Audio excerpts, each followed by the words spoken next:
А теперь все вместе.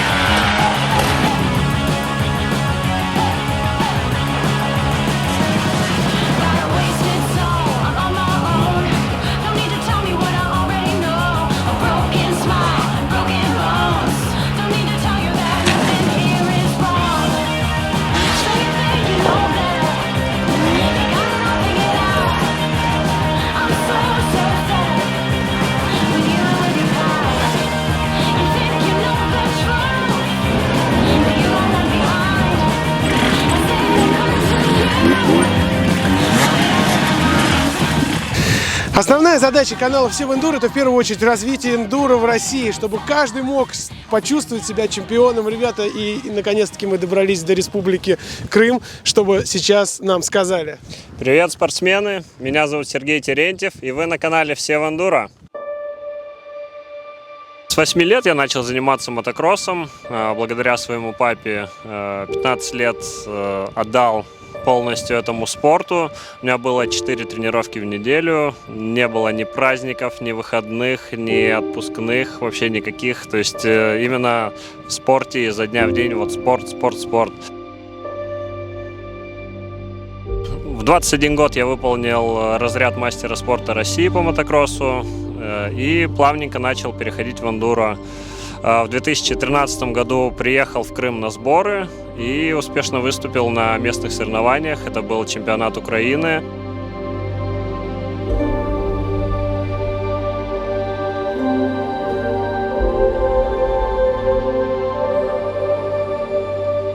Моя основная работа – это эндуро.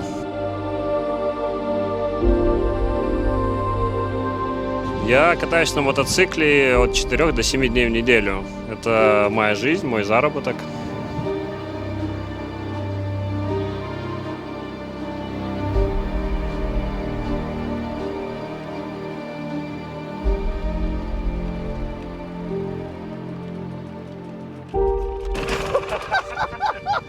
Пока не начал показывать Сергей Терентьев свои упражнения, авторские методики и прочее, ставим лайк.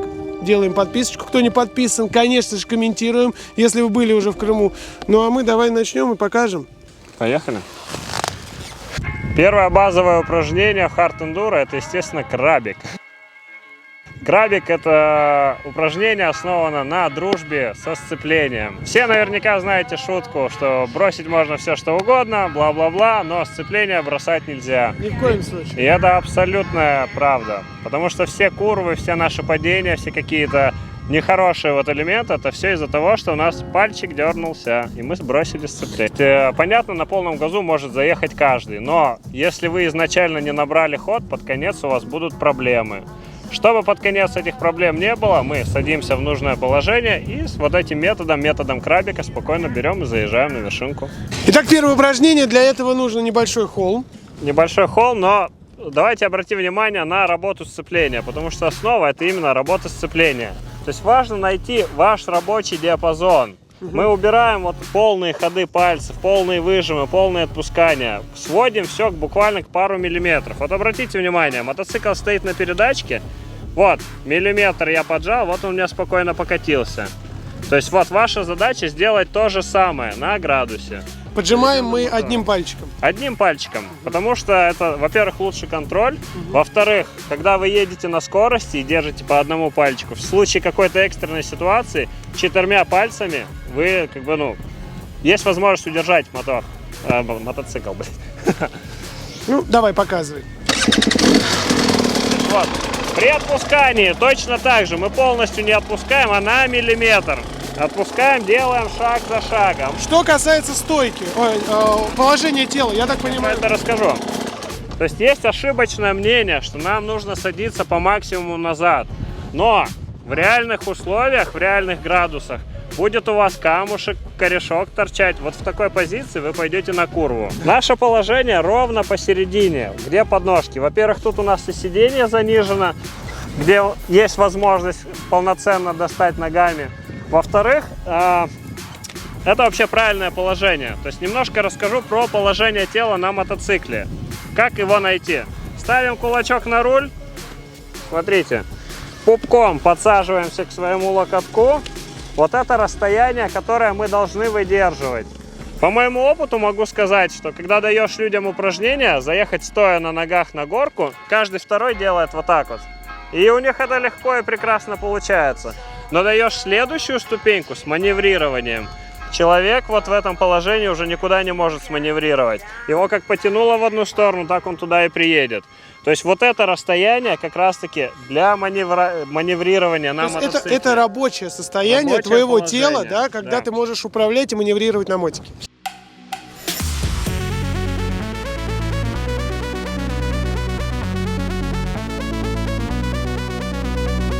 Когда мы встаем на ноги, вот даже мы встаем в рабочее положение, мы вот это расстояние выдерживаем. Вот это расстояние у нас выдержит. Чуть мы ушли сюда, все, мы неуправляемые. Куда-то в одну сторону потянет, вы туда и пойдете за мотоциклом. То есть вот наше положение. Опять же, ошибка. Ну, я сразу говорю упражнения и ошибки, которые у всех вылазят. Вот у 99% это есть ошибка. Более понятно. То есть под конец, когда у нас идет повышение градуса, у людей срабатывает механизм самозащиты. То есть они думают, что сейчас перевернуться, тем самым уходят вот сюда вот. И даже человек, если с ногами полноценно достает хорошо, в этом положении у него ноги уходят назад. Посмотрите, назад. И человек начинает работать носочками. И ему кажется, что ой, я не достаю ногами. А все лишь вот от этого зависит. То есть вот неправильное положение, где человек только носками достает. Руки выпрямили, ноги сюда поставили. Вот оно наше правильное положение. Как выглядит, в принципе, вот это упражнение крабик? Сели ровно, ручки выпрямили, сделали шаг, зафиксировались. Сделали шаг, зафиксировались. Первые разы можно заглушить мотоцикл, чтобы не было вот этих опасных моментов, так скажем. Потому что зачастую новички сразу лезут на большой градус, где они глохнут, где они выжимают сцепление, у них получается примерно вот следующее. Неуправляемо. Согласитесь, наверное, каждый из вас это видел. И чувствовал. Вот. То есть, чтобы избежать это, мы заезжаем опять же на холмик, на 2 метра. Глушим мотоцикл. Опять же, возвращаясь к рабочему диапазону. Убираем тормоза, то есть полностью мы не выжимаем тормоза. И работаем с сцеплением вот в рабочем диапазоне. Вот поджимаем, мотоцикл у меня, видите, плавненько покатился. Вот мой рабочий диапазон. Вот я отпустил, вот он у меня встал. Опять поджал, он у меня катится. То есть вот это секрет всего хард-эндуро в рабочем диапазоне. Видел ваши тренировки с Грэм Джарвисом, когда он поджимал все тормоза. Вот, рабочий диапазон. Он же не полностью отпустил и не полностью выжал. Он поджал вот до нужного момента, и мотоцикл на нужных оборотах у него как бы медленно ехал. Ты вообще абсолютно прав. Спасибо большое, что ты смотришь наш канал «Все в эндуро». Как, наверное, и ты, дорогой мой друг. А мы сейчас должны прерваться буквально на 1 секунду, потому что я должен рассказать про один очень крутой магазин по экипировке. У вас такого, конечно, здесь нет, но и вам могут там отправить. Насколько важна экипировка для новичков, ну и не только. Как разобраться в том, что нужно покупать, когда покупать, на каком этапе, какие колени, какие мотоботы.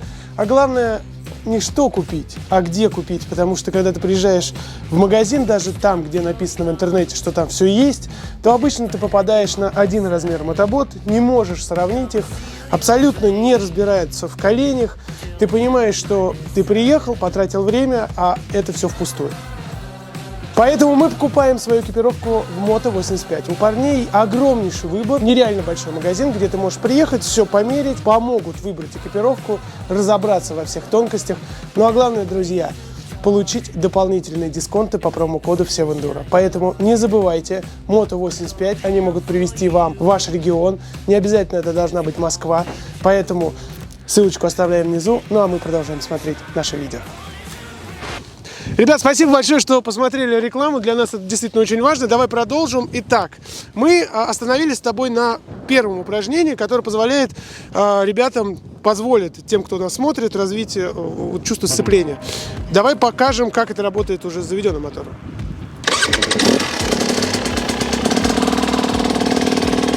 Шаг за шагом сделали фиксацию. Опять же, в рабочем диапазоне поджимаем сцепление и уходим назад. Сейчас я вам покажу финальную версию этого упражнения, то есть, насколько можно прийти к контролю сцепления, что это все можно делать полностью на заднем колесе.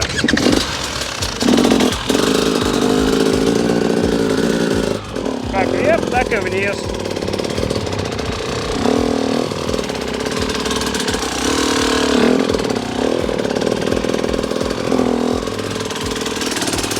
Выглядит, конечно, друзья, это впечатляет на самом деле. То есть такое же упражнение, только это уже там вторая, третья ступень. Это финальная версия, да. Ожидаемый вопрос, а что делать, если не хватает ног? Вы должны больше уделять времени вашему балансу. То есть, если не хватает ног, нужно все переводить в баланс. Это первый момент. Второе. Что это значит? Это как бы сделать так, учить тело развивать чувство. Да. Баланс, да. Что при случае необходимости не падать, а тут же уметь что-то сделать со своими ногами. Встать, перевеситься и так далее. Второй момент. Зачастую люди, которые не достают на мотоцикле ногами, сидят посередине и начинают лево-право, вот так. То есть для полной уверенности вы должны перевалить на одну сторону. Пускай вы хоть, метр с кепкой, извините за выражение, пусть у вас нога хоть вот так вот висит, вот. Но вы одной ногой полностью на мотоцикле зафиксировались. Не на мотоцикле, на земле. В случае чего вы уже можете дальнейшие какие-то действия предпринимать. Покажи пример. Вот, например, человек встал, и вот, чтобы не вот туда-сюда, вот, зафиксировался. И после этого уже вот какие-то там развороты и так далее делаем. Вторая часть, это нам нужно заехать на вершинку, то есть уже применяем этот навык, грубо говоря, в реальных условиях. Заезжаем на вершинку, спускаемся на балансе, полностью на ногах, то есть у нас уже идет комбинация. Показывай. Показываю. Наша задача заехать на самый верх, используя вот этот крабик, рабочий диапазон, без пауз, без остановок, то есть просто вам именно крабиком с ногами зайти наверх. Подключаем новые навыки, то есть на спуске вам нужно будет сделать полностью остановочку на баланс. То есть у кого нет проблем с медленной ездой, кто тренирует наставления Грама Джарвиса, вот эти вот все темки, у него не должно быть проблем. Поэтому спуск он начинает тут же на медленной езде и делает остановочку на баланс. Если у кого-то есть проблемки с балансом, с медленной ездой, то сначала, естественно, просто насколько медленно вы можете, настолько нужно съехать. Окей, давай, показывай. Итак, сейчас, смотрите, парни, пойдем, я тебе буду помогать. Смотрите, парни, значит, он ходом едет. Обратите внимание, как работает заднее колесо. Обратите внимание, как сейчас у него работает заднее колесо. Оно вообще там не буксует, не проворачивается. И точно так же нужно спуститься. На самом деле это непростое упражнение. Если вы будете его тренировать, у вас будет возможность очень хорошо чувствовать мотоцикл и уровень сцепления. Теперь то же самое, когда мы поднимаем мотоцикл, то есть нельзя его опускать, вы всегда должно быть переднее колесо у вас наверху, и также вы должны спуститься.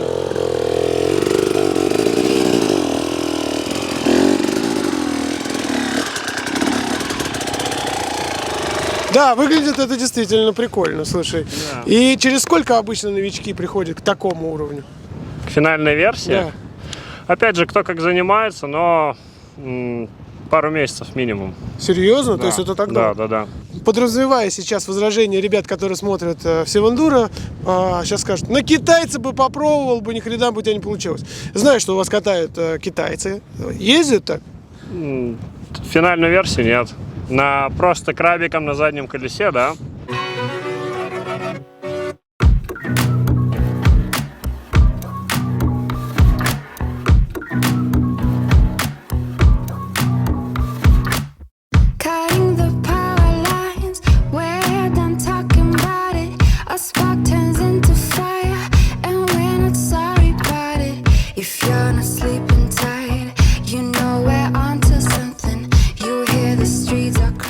у тебя уникальная методика обучения. Она откуда у тебя? Ты у кого-то учился? Олег Бибиков тебя учил? Или ты читал какие-то методические книжки? Где ты взял этот опыт? Это мой личный опыт, мои личные переживания. Я долгие годы прокатался на BMX. Я умею там заднее сальто, 360 и так далее. То есть я рос мотокроссменом с навыками велосипедиста. Когда я начал заниматься эндуро, я понял, что все, что было до, как бы мне нужно в эндуро, потому что эндуро это реально, смешанная езда, ты должен там все уметь, и прыгать, и боком ездить, и на заднем, то есть это, эндуро есть эндуро. Получается, ты самоучка. Да, самоучка в плане каких-то навыков, но что касается мотокросса, то я воспитанник. Ну, мотокросс, да, это понятно. Все-таки нужен мотокросс в эндуро или он второстепенен? Твое мнение? Опять же, смотря какие задачи у вас стоят. Если вы спортсмен в эндуро, то мотокросс просто необходим, потому что мотокросс закаляет характер, закаляет именно выносливость телесную, потому что каждый из вас сталкивался с тем, что вы, например, едете гонку, вы устали, вы хотите остановиться и так далее, что и вообще я хочу домой, нафиг мне все это надо, но именно вот мотокросс так, закаляет вот этими заездами своими, потому что ты уже, грубо говоря, на ползаезде сдох, у тебя уже руки не держат, уже хочешь остановиться, а тренер тебе тут показывает полную дыру, еще там ползаезда, то есть ты тем самым развиваешь свою выносливость, развиваешь чувство борьбы, ну и прыжковые всякие вот эти элементы, это только кросс, потому что в кроссе ваш круг максимально насыщен вот этими нужными элементами. Если вы катаете эндуро, то у вас, допустим, за всю вашу покатушку может быть там 2-3 прыжочка, грубо говоря, но если вы занимаетесь кроссом, то у вас на кругу там по 10-20 таких прыжков будет.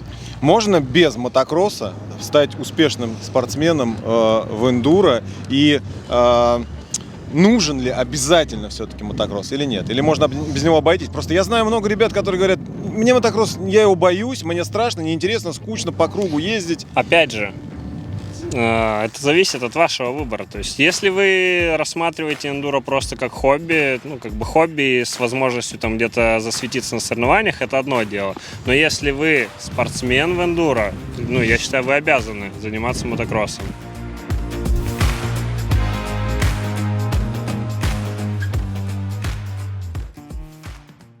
Следующее упражнение мы учимся маневрировать. То есть тот же самый крабик, та же самая работа, но визуально делаем там 2-3 поворотика. Начинаем, естественно, с малых градусов, чтобы было как можно меньше у нас поперечной работы на баланс, заноса в повороте и так далее. То есть 20 сантиметров влево, 20 сантиметров вправо. Закрепили этот навык и начинаем уже добавлять. Должны прийти к тому, что заезжаем, разворот на 180, траверса, разворот на 180, траверс и так на самый верх. Давай, показывай. Начинаем мы точно так же, вот подгонку, да?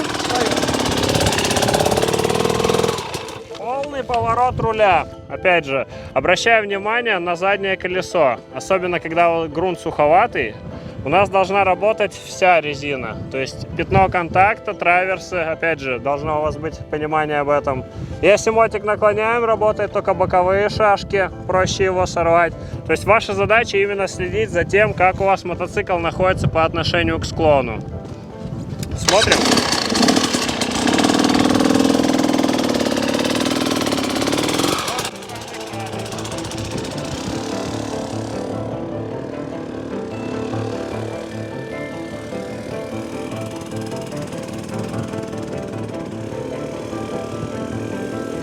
Обратите внимание, друзья, что он не поднимает переднее колесо, он это делает ходом, и переднее колесо у него не поднимается. Но а что с весом? Как с балансом в этот момент быть?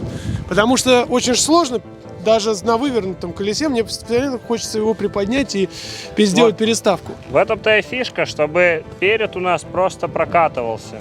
Ага. Рекомендую такое упражнение на более плавном градусе, особенно если вы начинающий эндурист, делать. Покажи, пожалуйста, еще раз его.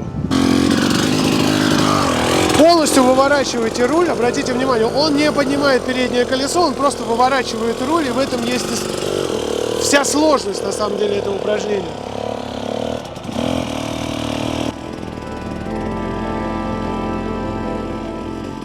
Когда начинаем маневрирование на подъем, то, естественно, и подключаем маневрирование на спуск. То есть по той же траектории ты должен По той же спуститься. траектории должен спуститься, но на спуске у нас работает момент контрруления. То есть вы должны от одной центральной оси, мотоцикл у вас уходит в одну сторону, а вы телом уходите в другую. То есть вы как раскрываетесь в разные стороны. Я называю это режим противовеса. То Ну, а не проще это же упражнение отработать уже не, вот, там, на земле, не на склоне? Опять же, вы приезжаете в горную местность. На земле, на равнике вы можете у себя дома с любым доступным тренером.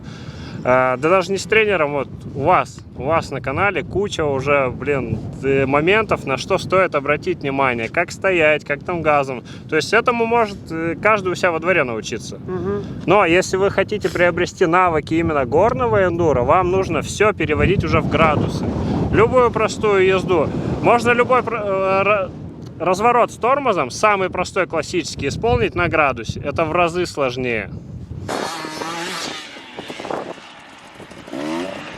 Все навыки, получившие сидя, то есть связанные с крабиком, мы в дальнейшем переводим в езду стоя на ногах. Опять же, баланс, стойка и так далее. Поделюсь с вами лайфхаком небольшим. Давай. Надеюсь, конкуренты не будут смотреть перед 100%. У нас нет конкурентов. Нет. Про положение тела. То есть зачастую люди едут подъемы, у них тут же забиваются руки. Почему? Потому что висячее положение у нас. Человек висит на руле. Что нужно сделать, чтобы этого избежать? Посмотрите на мои ноги, пожалуйста. Вот эта часть у нас очень сильно развита. Мы ходим через вот это. Да. Попробуйте. Да. Смотри, какие у меня ботиночки, видел? Да, модные. Это сейчас модно, между прочим. То есть, тем самым, как правило, поворот, и у нас подъем после поворота. Мы с поворота ставим ножки вот сюда, на вот эту насильную часть, и вот этим движением ставим себя сразу же в нужное положение. Опускаем и Не скид. на руках мы тянемся в подъеме, а вот буквально подключив рывком ножки. То есть рывочек сделали, вы уже в нужном положении. Покажи еще раз. То есть вот, с любого положения мы именно ногами и пришли в нужное положение. Опять же, выдерживая вот это расстояние. Второе, обратите внимание на ноги. На градусе у нас мотоцикл вот так находится. То есть я носки утапливаю, тем самым я еду в упоре. Мотоцикл меня просто как лифт поднимает. Я не вешу, не напрягаюсь особо. То есть просто именно перед подъемом правильное положение, строчка газа и рабочее положение рычага сцепления. Все, это секрет. Это успех. Это успех. Давай теперь стоя то же самое, покажи, как это будет выглядеть.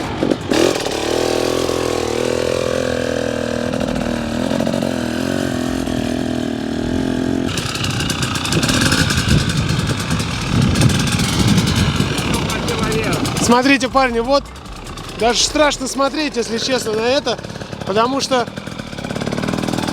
в противовесе, конечно, это смотрится вообще очень страшно.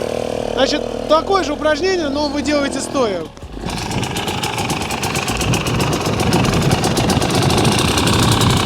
Посмотрите, как он раскрылся сейчас. То есть он часть своего тела переносит противовес в другую сторону. Тем самым дает возможность сделать более агрессивный угол. Все Да? верно. Так и есть. Опять же, ребят, хочу развеять один миф, касается спусков. Даже не то, что миф, а противоречие. Делятся на два лагеря. Одни думают, что нужно ехать спуски в максимальной оттяжке. Вторые, особенно кто были люди на Румынии, говорят, что нужно ехать у руля. Опять же, если вы занимаетесь мотоспортом, у вас нет определенного положения. Типа вот так стоим и вот так едем все подъемы. Вот так сидим и вот так делаем то-то, то-то. То есть вы должны постоянно быть в движении. Но опять же, хочу, чтобы у вас, дорогие зрители, пришло понимание. Если это у вас скоростной спуск, где после спуска есть выкат, нету опасных каких-то элементов, вы можете ехать в полной оттяжке. Полная оттяжка дает вам уверенности более быстрой езды. Запомните одно простое правило. согнутых руках у нас силы нет. Если вас пошло болтать, в согнутых руках в разы проще уйти через руль или сложиться. То есть, когда мы выпрямляем руки, мы работаем большим рычагом. У нас не только локоточки с кистью, у нас подключается весь плечевой пояс. То есть, мы управляем большим рычагом мотоциклом. То есть, если у нас длинный спуск, мы можем полностью уходить в оттяжку и еще наваливать вниз, так скажем. Но если у нас идет хардовый полноценный спуск, где идет маневрирование с перестановками, там, с какими-то крутыми градусами, мы тогда для этого уходим грудью над рулем. Для чего это делается? Во-первых, это дополнительный вес на резину, то есть пятно контакта у нас увеличивается. Во-вторых, ось вращения у нас находится у руля. В оттяжке, когда мы едем, мы не можем быстро и резко повернуть. То есть мы над осью вращения, над мотоциклом, мы направляем его куда нам нужно. Опять же, короткие затычные спуски едем грудь над рулем, длинные ходовые максимально уходим в оттяжку.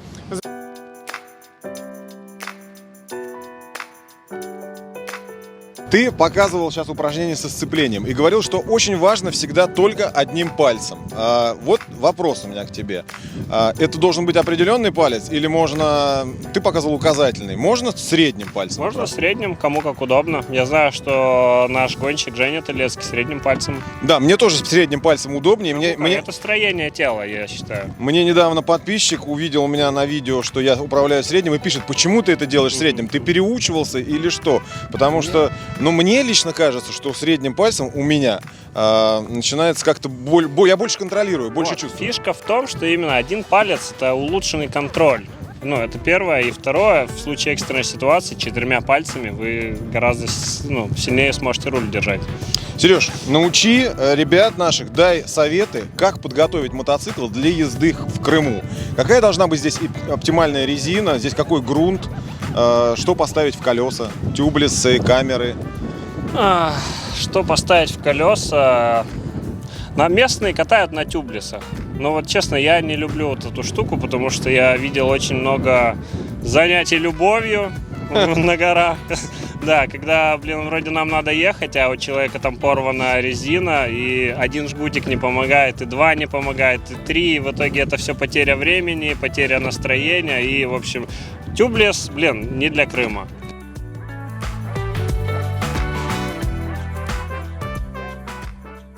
Еще одно упражнение, о котором действительно нужно разговаривать и которым нам бы хотелось вам показать, потому что это там 100% авторская методика, да, твоя? Рассказывай про него. Многие мечтают научиться ездить на заднем колесе. Это круто, это эффектно, повыпендриваться перед девочками, перед родителями, ну а также это все нам нужно в хард-эндуро. Все переезды бревен, каких-то там препятствий, это все через вилли, как ни крути. Да, уметь поднимать переднее колесо – это крайне важный навык. Поднимать и дальше уже держать и контролировать все. Это моя, грубо говоря, вилли-машина в естественных условиях. Для этого вам нужен небольшой градус, то есть небольшой склончик. Вырываете прям своим задним колесом небольшую лунку. Посмотрите, покажи разные лунки под разные градусы, разный рост человека и так далее. То есть смысл в том, чтобы у вас был перед выше заднего колеса, и заднее колесо было в лунке. Первое, что мы делаем, это надергивание мотоцикла руками, чтобы пришло понимание, как нам помогать руками. А это, кстати, очень популярное упражнение в мотокроссе. Есть даже специальные такие тренажеры. Да, все верно. Ну, покажи еще раз это. То есть ваша задача именно просто надергать руками, чтобы пришло понимание, как помогать нам руками мотоциклу. Потому что бывает, вы едете спуск, а на спуске в разы сложнее дернуть на вилле. То есть мы там уже через силу, через именно рывок руками. То есть надергали руками, понимание пришло. Следующее, что мы делаем, поднимаем мотоцикл. Сейчас покажу вам. Поднимаем мотоцикл и садимся в расслабленном положении. Здесь много навыков тренируется. То есть первое — это тренировка мозжечка. Многие из людей, когда видят крыло на фоне неба, это все, это крах, это падение, просто страх, и они падают назад. Ваша задача зафиксироваться в этом положении и по максимуму расслабиться. У меня работают только ноги для баланса. Дай попробовать, мне даже прям интересно стало. Вот это... Все, и постарайся расслабиться. Вот, найди вот это положение, найди его. И расслабься. Прикольно, слушай. Далеко сидишь. Чуть поближе. Давай я тебя подстрахую, чуть ближе садись. Ага. Все, и опять ищи вот это положение. Расслабься. Скругляем спинку. Скругляем спинку. Отлично. И запоминаем, вот, кончик крыла на фоне неба. Дальше, обратите внимание, вот, уже идет зона переворота. То есть вы должны своей головой запомнить вот это место, что дальше уже нельзя. Да-да-да, вот оно. Подключаем мотор. Ваша задача сделать 10 коротких надергиваний за счет газа и сцепления. Обратите внимание, именно быстрые и короткие. То есть быстрый подъем, быстрое опускание. Стоим на ногах и пошли.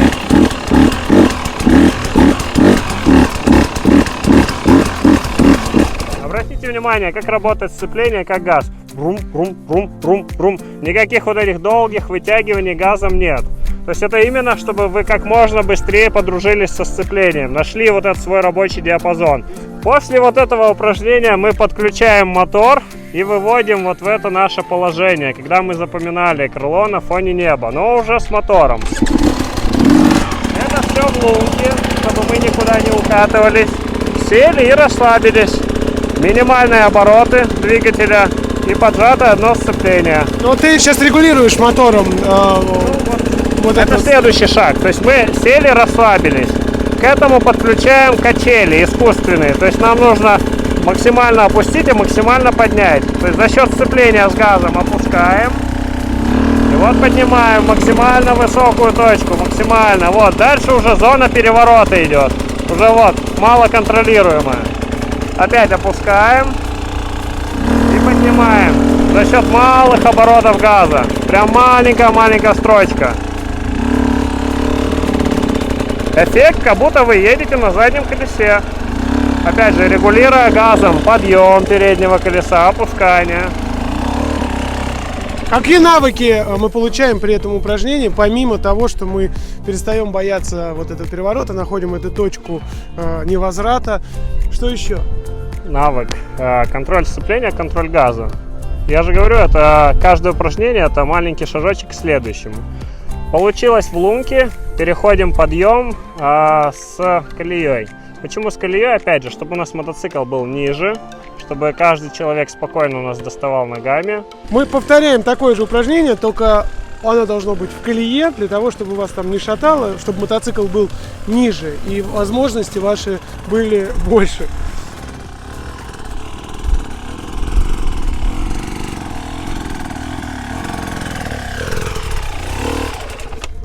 Через какое время ты приходишь к этим упражнениям, вот, ну, к таким вот? То есть они же непростые, это же очевидно. Они непростые, но я могу сказать, что через месяц уже даже у девушек, которые по этой методике работали, были успехи в вилле. То есть уже там 2-3 метра девушка могла проехать после вот этих навыков.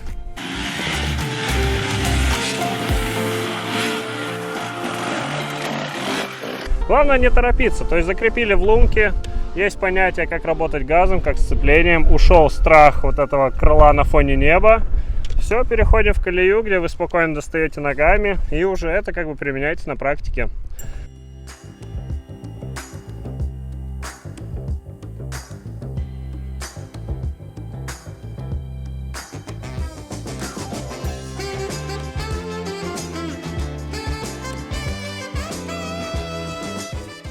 Вы можете уже после этого потихонечку подходить к тики-такам, к долгожданной вот этой вот теме, которую каждый пытается освоить. Сейчас я расскажу следующий, подводящий ко всему к этому комплекс упражнений. У нас подводящие упражнения к тики-такам. Первое, что вы должны сделать, это по диагональке заехать на подъемчик. Сейчас покажу. Обращайте внимание на то, что все движения у вас начинаются с ноги. Тики-таки можно начать тренировать даже на заглушенном моторе. Посмотрите. Оп. Тики-так, тики-так. Еще раз. По диагонали выставляем. вся фишка у нас на ноге. То есть мы должны оттолкнуться ногой и выпрямиться. К практическим действиям. Еще раз, обратите внимание на вашу ногу. Вы должны стоять. Не вот так, как-то полусидя, а именно стоять. То есть нога у вас у бака. Следующее наше движение в диагональке — это поднятие переднего колеса.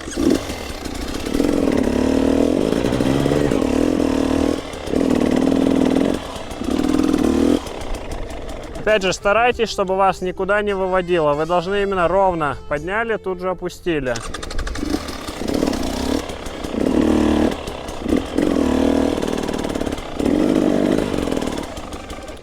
Все, после этого визуально делите радиус своего разворота переднего колеса на 3-4 части, кому как удобно. Пытаетесь сделать тики-так не за один раз, а именно делите его на вот эти 3 части. Раз. Смена ноги. Опять. Раз. Два. Смена ноги. Дальше, когда у вас пошла смена ноги, когда вы уже начинаете двигаться на мотоцикле, есть смысл выйти на ровную площадку и потренировать вот этот навык.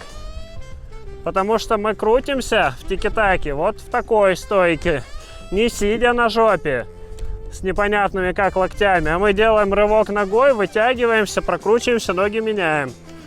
То есть ваша задача наработать вот этот навык. Встали, баланс, ногу поменяли, спустились. Встали, ногу поменяли, спустились. Теперь все это применяем опять же на вот этом маленьком градусе.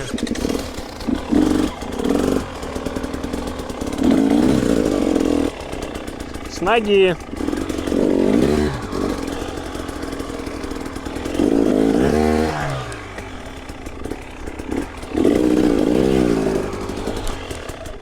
Видите, как я кручусь? Я делаю рывочек ногой и вытягиваюсь. Поэтому, ребят, не пренебрегайте вот этим упражнением. Потому что многие умеют крутить, но не умеют стоять на мотоцикле.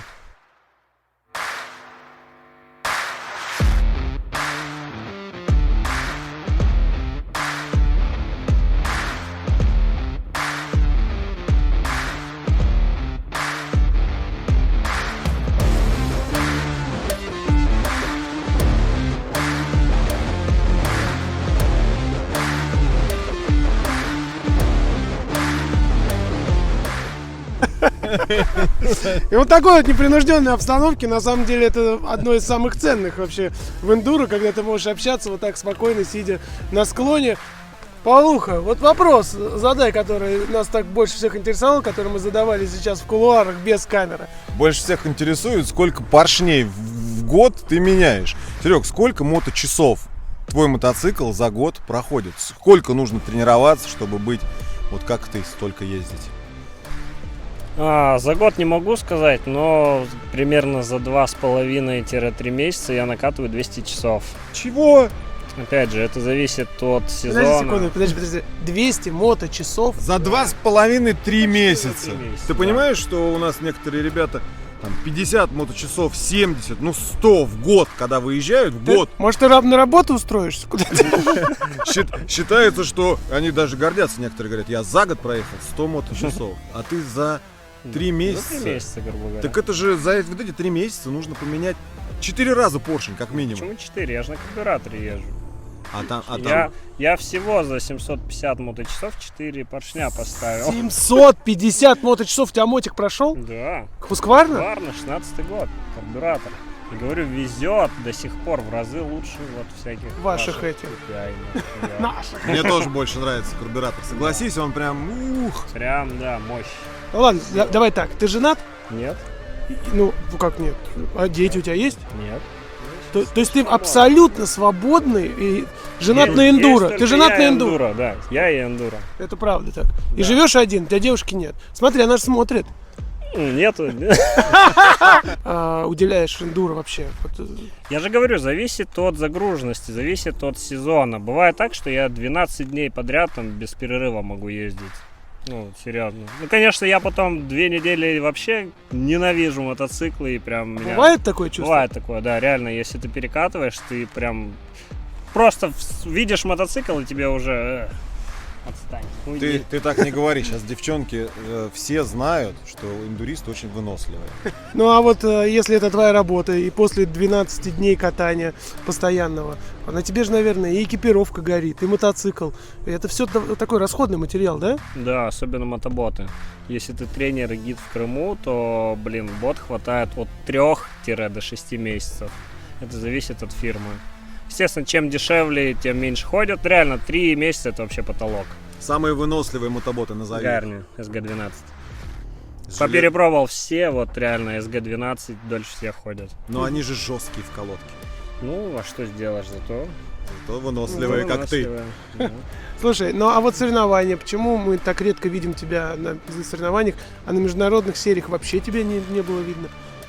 До международных я еще не добрался, я еще не готов, я считаю. То есть, ну, ехать и тратить чьи-то деньги просто так, это как бы, ну, не моя тема. Ну, и потому что я, как бы, профессиональный гонщик, и я всю жизнь ездил на спонсорских мотоциклах. Серьезно, у тебя своего никогда не было? Ну, был один раз, покупал. Приехал с ним в Крым и через полгодика продал.